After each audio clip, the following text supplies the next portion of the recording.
अरे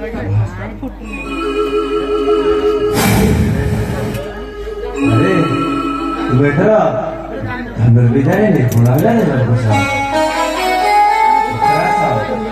ये आश्रम में